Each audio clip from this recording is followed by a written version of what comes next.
Livro Santa Filomena e seus Milagres. Capítulo 1. Quem era Santa Filomena? Apesar das investigações de muitos sábios, nada tinha sido ainda encontrado que pudesse lançar alguma luz sobre a história pessoal de Santa Filomena anteriormente ao descobrimento das suas relíquias nas catacumbas. No entanto, alguns de seus devotos mais fervorosos, animados pela terna solicitude com que a sua querida santa costumava atender às preces de seus servos, ardentemente lhe suplicaram que os elucidasse sobre quem ela era e o que sofrera por Jesus Cristo. Estas ansiosas preces foram atendidas, e a santa revelou a 3 pessoas diferentes, que viviam afastadas e absolutamente desconhecidas umas das outras, a história da sua vida e os pormenores do seu martírio. Estas revelações de caráter privado ou feitas a particulares eram, todavia, surpreendentes e não apresentavam pequena soma de probabilidades humanas.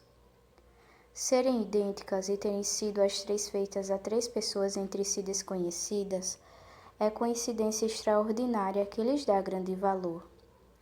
Além disto, conjugam-se admiravelmente com o que nós conhecemos da santa, estando em perfeita concordância com o escrito e os símbolos que foram encontrados no sarcófago. Mais recentemente tem tido larga publicidade e o livro que as refere recebeu o imprimatur da Congregação do Santo Ofício.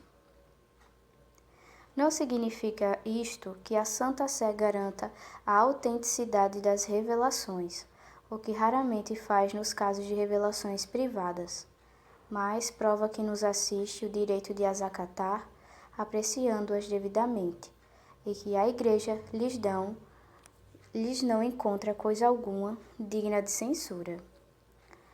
Como os nossos leitores estarão sem dúvida ansiosos para saber sobre tudo quanto se conhece a respeito da nossa santa, vamos citar-lhes uma das 3 revelações, a que foi feita diretamente à Madre Maria Luísa, superiora geral da Congregação das Dores de Maria, que morreu em odor de santidade no ano de 1875. Minha querida irmã, lhe disse a santa, eu era filha do rei de um pequeno estado grego. Minha mãe também era de sangue real.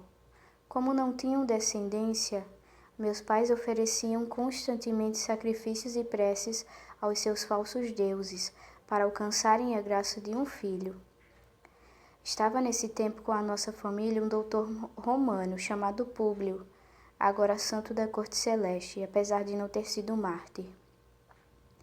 Impressionado com a cegueira espiritual dos seus soberanos e comovido com a mágoa que eles manifestaram, foi inspirado pelo Espírito Santo a falar-lhes da nossa fé e afirmar-lhes que as suas orações seriam ouvidas se eles abraçassem a religião cristã. O seu eloquente fervor penetrou o coração de meus pais, e ao mesmo tempo o espírito de ambos foi iluminado pela graça divina. Depois de madura deliberação, receberam finalmente o santo sacramento do batismo.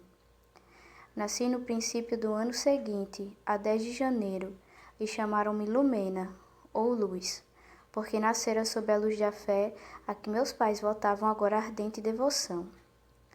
Deram-me no batismo o nome de Filomena, isto é, amiga da luz, que me iluminou a alma pela graça desse sacramento.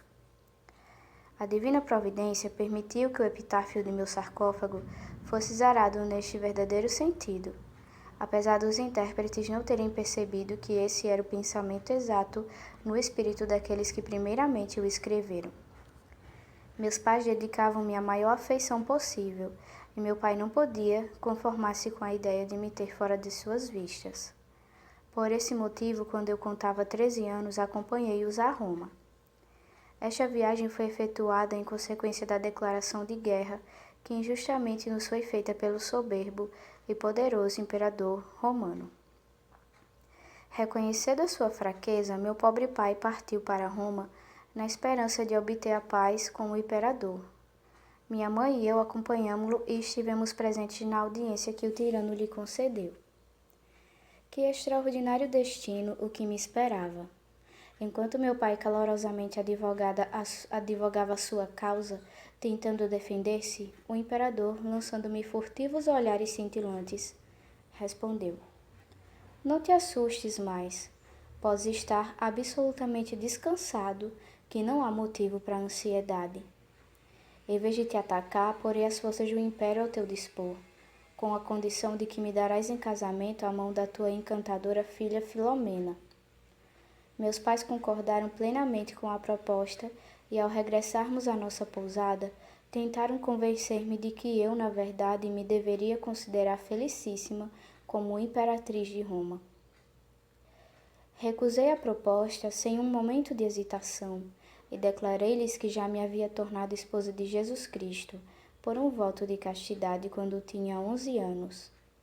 Meu pai, então, por todos os meios diligenciou provar-me que uma criança da minha idade não podia dispor de si própria como lhe aprouvesse, e invocou toda a sua autoridade para me obrigar a obedecer. Mas o meu divino esposo deu-me a necessária coragem para permanecer firme na minha resolução.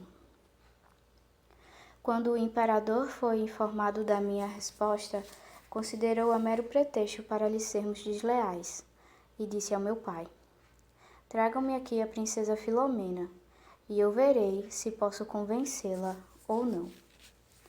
Meu pai foi-me buscar, mas vendo que minha resolução era inabalável, ele e minha mãe ambos se lançaram aos meus pés, suplicando-me que mudasse de propósito. Filha, exclamavam eles, tem dó de teus pais, tem piedade do nosso reino. Eu respondi que os meus pais e o meu reino eram o céu. Deus e a minha virgindade estavam para mim acima de tudo mais. No entanto, não podemos deixar de obedecer ao imperador, apresentando-nos no palácio. Ele, primeiro, usou de toda a espécie de promessas e de lisonjas para me induzir a aceitar o casamento, mas tudo foi em vão. Depois recorreu a ameaças, mas sem melhor resultado. Por fim, num acesso de desespero, impelido pelo demônio da luxúria, ordenou que eu fosse atirada para um cárcere nos subterrâneos do Palácio Imperial. Aí, amarraram-me os pés e as mãos e carregaram-me de cadeias, na esperança de assim me constrangerem a casar com aquele homem em cuja alma só imperava o espírito das trevas. Todos os dias, ele vinha renovar os seus galanteios. Aliviavam-me de ferros, de modo que eu podia tomar um pouco de pão e água. Mas o imperador, ao ver que os seus esforços eram inúteis, mandava que se me repetissem as torturas. Durante todo este tempo, o meu divino esposo me amparou. Constantemente, eu me encomendava a Jesus e a sua mãe bendita. Passavam-se estas cenas havia 37 dias, quando a rainha do céu me apareceu, aureolada por uma luz deslumbrante, e sustendo nos braços o seu divino filho. Minha filha, disse-me ela, continuarás ainda mais 3 dias neste cárcere, e depois, ao 40º dia do teu cativeiro, abandonarás este lugar de tormento. Ao ouvir estas palavras animadoras, o meu coração pulsou de alegria. Mas a bendita Mãe de Deus continuou: Quando o abandonares, sofrerás ainda cruéis torturas por amor de meu filho. Esta nova revelação deixou-me apavorada e cheguei a experimentar a sensação de que já me assaltavam as terríveis agonias da morte. Coragem, querida filha, acrescentou a rainha do céu, querida acima de todos porque tens o meu nome e o nome de meu filho. Tu chamaste Lumena, ou luz.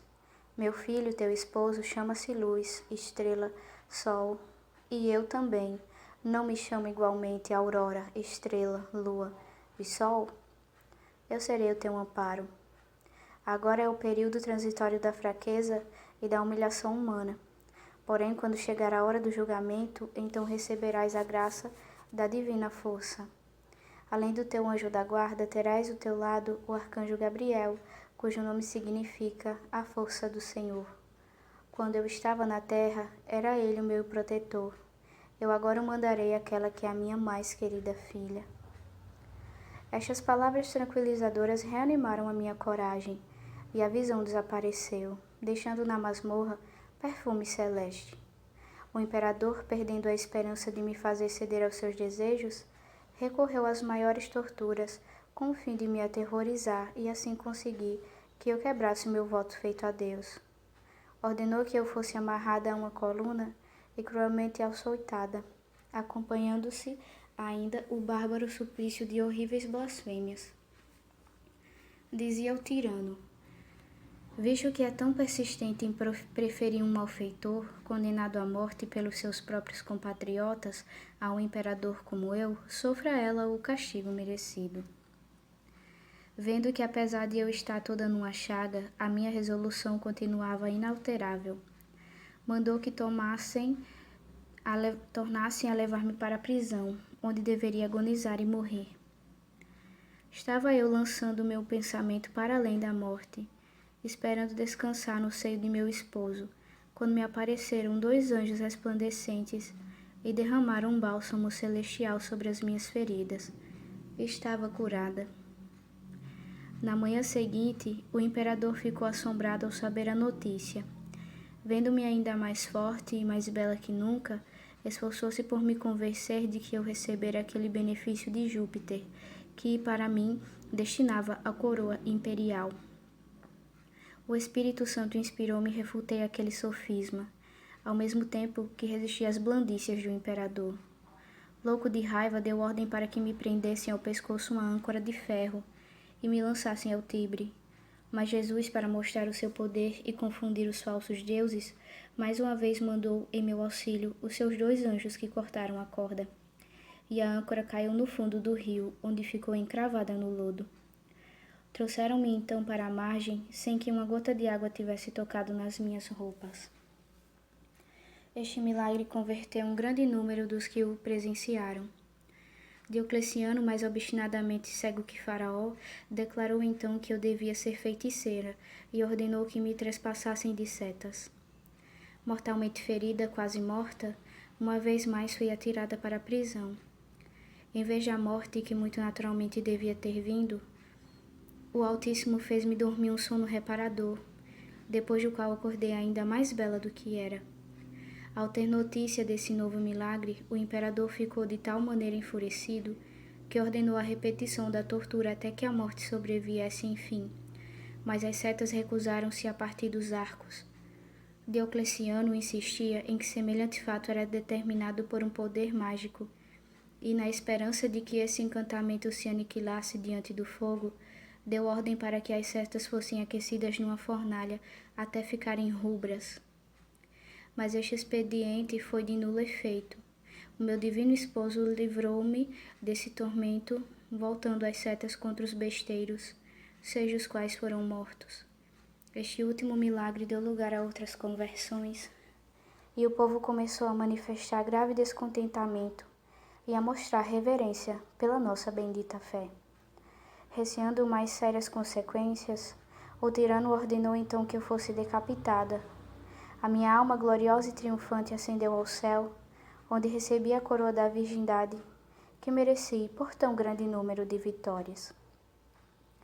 Foi às 3 horas da tarde de 10 de agosto, numa sexta-feira. Eis aqui as razões por que Nosso Senhor quis que o meu corpo fosse reconduzido para Mugnano em 10 de agosto, e porque ele operou tantos milagres nessa ocasião.